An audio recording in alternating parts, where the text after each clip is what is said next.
하나님 앞에 받은 선물이 무엇입니까? 우리는 셀 수가 없지요. 이루 말할 수가 없습니다. 그런데 우리들은 하나님의 그 특별한 선물이라고 이야기하면은 무언가 소중한 것, 귀한 것, 그런 것만 우리는 선물이라고 생각을 하고 있죠. 그런데 하나님께서는 저희들에게 고난이라는 선물도 해주셨습니다. 자, 우리에게 다가오는 고난이나 고통은 유익이라는 말씀이 있지. 의사인 폴 투르니에는 심리학을 기독교와 통합시켰던 훌륭한 공헌자입니다. 그는 고통과 함께 했을 때 무언가를 얻을 수가 있대요. 그리고 실패를 받아들여라. 그리고 고독 후에는 가장 큰 열매를 얻을 수 있다라고 말했습니다. 지금 우리들 앞에 놓여 있는 고통, 근심, 두려움 혹시 있습니까? 저에게도 두려움이 몰려올 때가 있습니다. 뿐만 아니라 기도하는 사람들 중에서도 그런 고통과 근심이 누구나 다 있다라는 것입니다. 여러분, 학교 시험 근심하고 두렵지요. 심지어는 무섭기도 합니다. 행여나 F학점을 맞을까봐. 직장 문제, 어른들에게는 고민입니다. 요즘에 경기가 좋지 않은 상황에서 언제 어느새 명퇴를 당할 수 있습니다. 자녀들의 문제, 참 부모로서 고민거리입니다. 또 먹고 사는 문제, 의식주 문제, 그야말로 그러한 모든 것들이 우리들은 고난이라고 이야기하지만은 이러한 문제들을 우리는 피할 수 없습니다.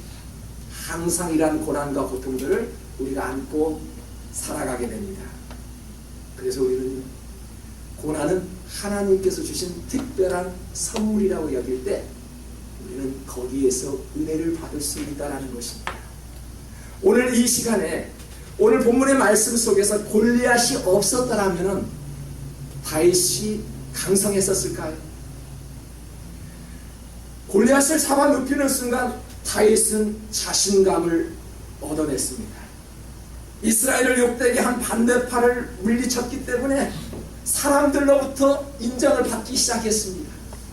그 고난 때문에 우리 앞에 가로막혀 있는 고난을 물리치기 위해서는요, 그래서 그러한 모든 위기까지라도 수용할 수 있어야 한다는 것입니다.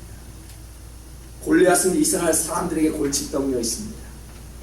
11절을 보니까 사울과 온 이스라엘이 블레셋 사람의 이 말을 듣고 놀라 크게 두려워한다. 참 이 골리앗은 덩치도 어마어마했고요, 키도 컸고요. 오늘 본문의 말씀을 보니까 뭐라고 나와 있습니까? 완전 무장을 했던 사람입니다. 머리끝에서 발끝까지 철갑옷으로 둘러싸여 있던 무시무시했던 그런 사람이었습니다.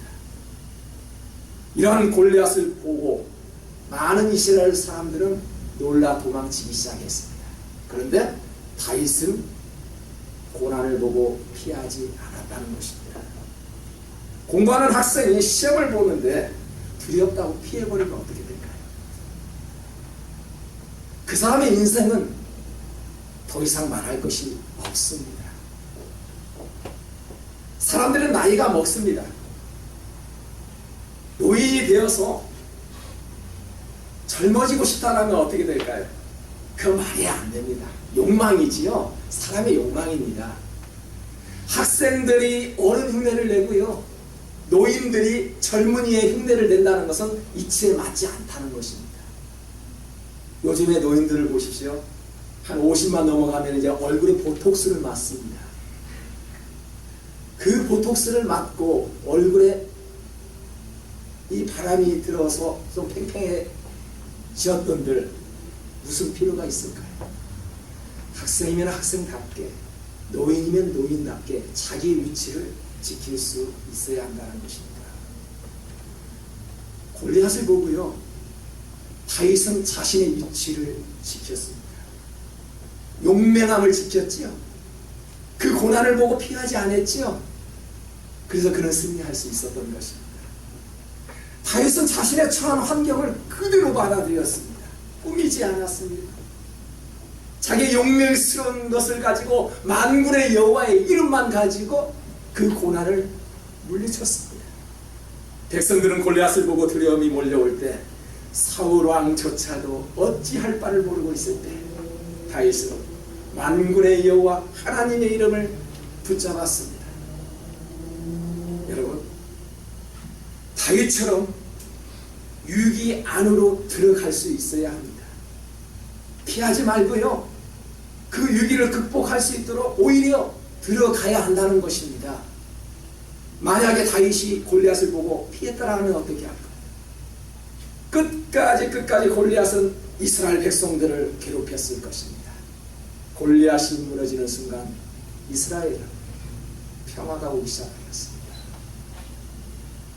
다윗처럼 우리가 위기 안으로 들어갈 때 때로는 분노가 일어나기도 하지요. 다윗도 분노를 일으켰습니다. 한번 볼까요? 10절을 보니까 다 같이 있습니다. 그 블레셋 사람이 또 이르되 내가 오늘 이스라엘의 군대를 모욕하였으니 사람을 보내어 나와 더불어 싸우게 하라 한지라. 아멘. 오늘 생일을 맞이한 우리 수잔나 자매가 좀 크게죠? 성경 NIV 좀 읽어주십시오.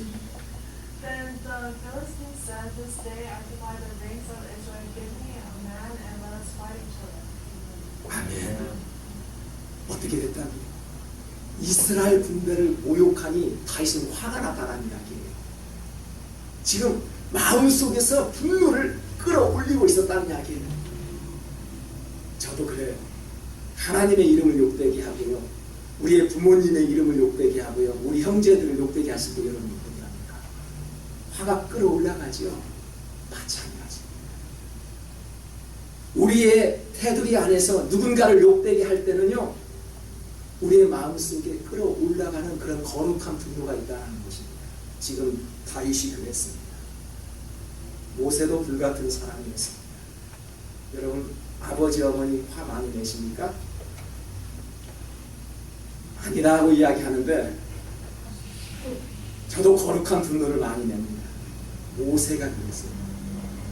모세는요, 기도하고 내려오자마자 금송아지 앞에서 자라고 있는 이스라엘 백성들 앞에서 그 십계명에 쓰인 돌판을 던졌던 사람입니다. 예레미야를 보십시오. 하나님의 말씀에 불순종하자 이스라엘 백성들을 향해서 분노를 터뜨렸습니다. 예수님을 보십시오. 성전 안에서 돈을 바꾸는 사람들을 향해서 그 책상을 엎었던 예수님이셨습니다. 다윗도 보십시오. 하나님을 욕되게 하는 자들 앞에서 분노를 참지 못했다는 것입니다. 여러분, 여러분이 믿는 그 하나님을 욕되게 하는 누가 있습니까? 당당하게 맞서 싸우십시오. 많은 학생들 중에서는 하나님을 믿으면서도 하나님을 의심하는 가운데 토론이 벌어진다고 합니다. 우리 믿는 사람들보다 더 성경을 더 잘 알고 있다고 합니다. 그럼에도 불구하고 하나님의 말씀을 욕되게 한 자들 앞에서 우리는 거룩한 분노를 일으킬 수 있어야 한다는 것입니다. 상담학자나 그런 심리학자들은 말합니다. 인간과 인간 사이의 갈등이 있죠. 있습니다. 하나님과 인간 사이의 갈등이 있습니까? 있습니다. 그런 후에는 분노를 표현해야 진정한 조화, 신앙의 조화를 이룰 수 있다고 말합니다. 그래서 우리는 서로 좋은 의견을 나누기 위해서 우리는 대화를 하죠. 그리고 어떻게 합니까?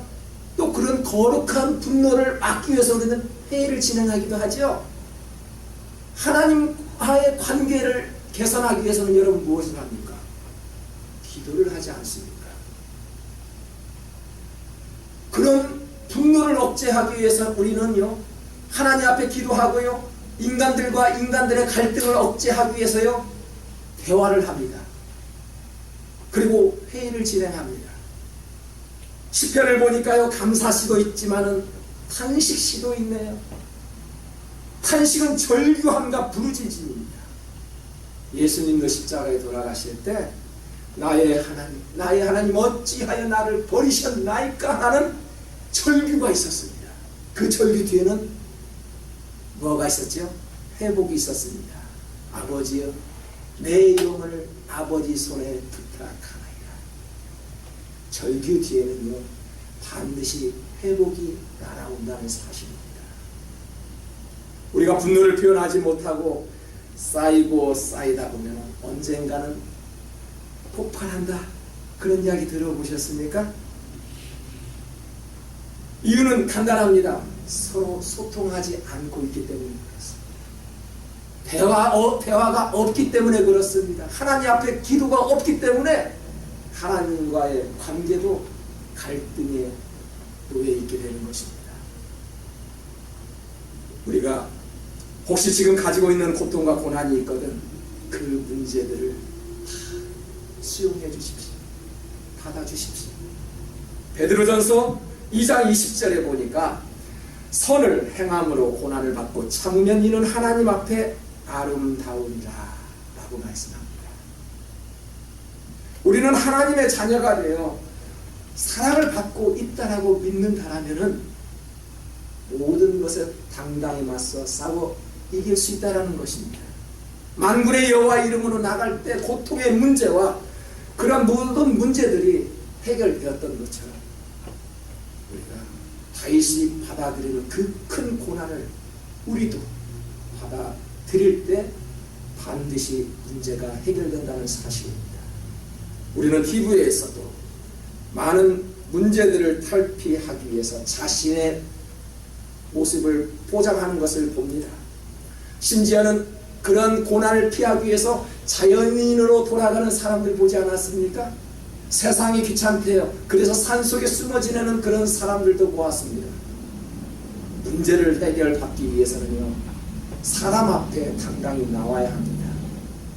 문제를 해결받기 위해서는요, 하나님 앞에 바로 서야 합니다. 나의 가는 길을 오직 그가 아시나니 그가 나를 단련시킨 후에는 내가 정금같이 나오리라. 하나님이 주신 특별한 선물인 이 고난을 잘 극복하여 하나님 앞에 쓰임받고 상급받는 모두가 될 수 있기를 주님의 이름으로 축복합니다.